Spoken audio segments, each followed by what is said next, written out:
آج ہم اسلام کی ابتدائی تاریخ کی ایک ایسی عظیم شخصیت کی کہانی بیان کریں گے جن کا نام ہی بہادری اور دلیری کی پہچان ہے، حمزہ بن عبد المطلب۔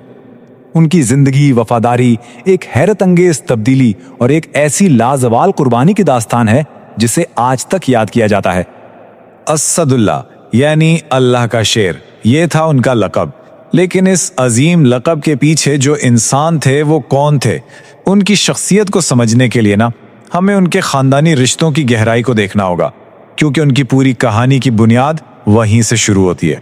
تو کہانی کا پہلا باب حضرت حمزہ اور ان کے بھتیجے حضرت محمد صلی اللہ علیہ وسلم کے درمیان ایک بہت ہی خاص تعلق سے شروع ہوتا ہے۔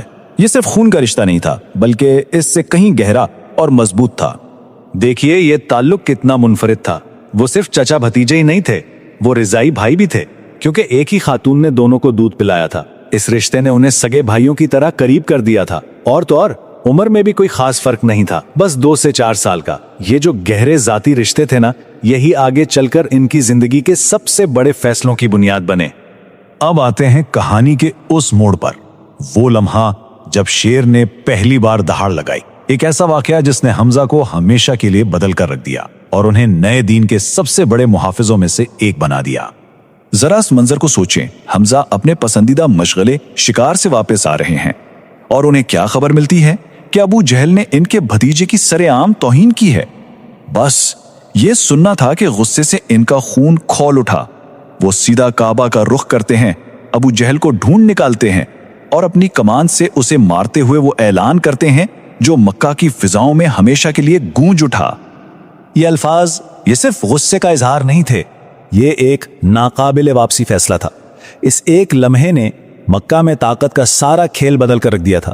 اب تک جن کمزور مسلمانوں پر ظلم ہوتا تھا، اب ان کے پاس ایک ایسا محافظ آ گیا تھا جس سے قریش کے بڑے بڑے سردار بھی ڈرتے تھے۔ لیکن اس کھلے عام اعلان کے بعد کی رات آسان نہیں تھی۔ روایات بتاتی ہیں کہ حمزہ نے وہ پوری رات بے چینی اور شک میں گزاری، اپنے فیصلے پر سوچتے رہے، اور یہ ان کی انسانیت کا ایک خوبصورت ثبوت ہے۔ مگر جب صبح ہوئی تو سارے شک دور ہو چکے تھے۔ ان کا دل ایک ایسے پختہ یقین سے بھر چکا تھا جو پھر کبھی نہیں ڈگمگایا۔ اب حمزہ صرف ایک طاقتور سردار نہیں تھے، وہ دین کے محافظ تھے۔ ان کی تلوار اور ان کی بہادری اب مسلمانوں کی سب سے بڑی طاقت بننے والی تھی، اور اس کا پہلا مظاہرہ ہوا اسلام کی تاریخ کی سب سے فیصلہ کن جنگ میں، جنگ بدر میں۔ اور اسی میدان جنگ میں انہیں وہ لقب ملا جو ان کی پہچان بن گیا، اسد اللہ یعنی اللہ کا شیر۔ یہ صرف ایک نام نہیں تھا، یہ اسلام کے دفاع میں ان کی بے مثال بہادری کا سرکاری اعلان تھا، جس نے ان کی داستان کو ہمیشہ کے لیے امر کر دیا۔ جنگ بدر میں تو وہ ایک طوفان کی طرح تھے۔ ان کے حملوں نے قریش کے بڑے بڑے جنگجوؤں اور سرداروں کو ختم کر دیا، اور اس جنگ میں مسلمانوں کی حیران کن فتح میں ان کا کردار سب سے اہم تھا۔ 70 یہ وہ تعداد ہے جو قریش کبھی نہیں بھول سکے۔ بدر کی جنگ میں مکہ کے 70 بڑے سردار مارے گئے، اور ان میں سے بہت سو کا خاتمہ حمزہ کے ہاتھوں ہوا۔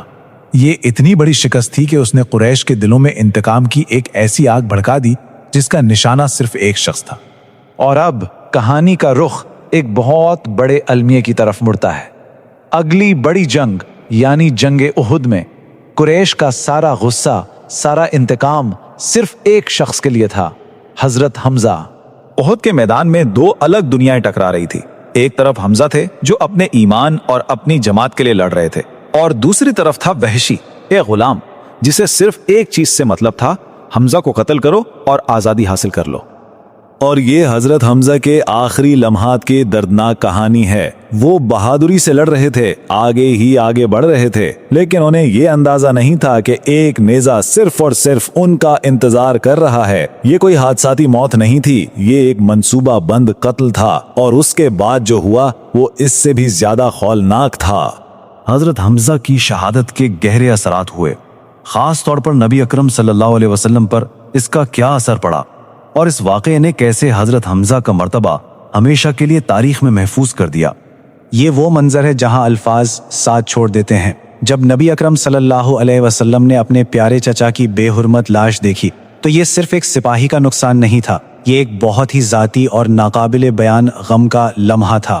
انہوں نے صرف ایک جنگجو نہیں کھویا تھا،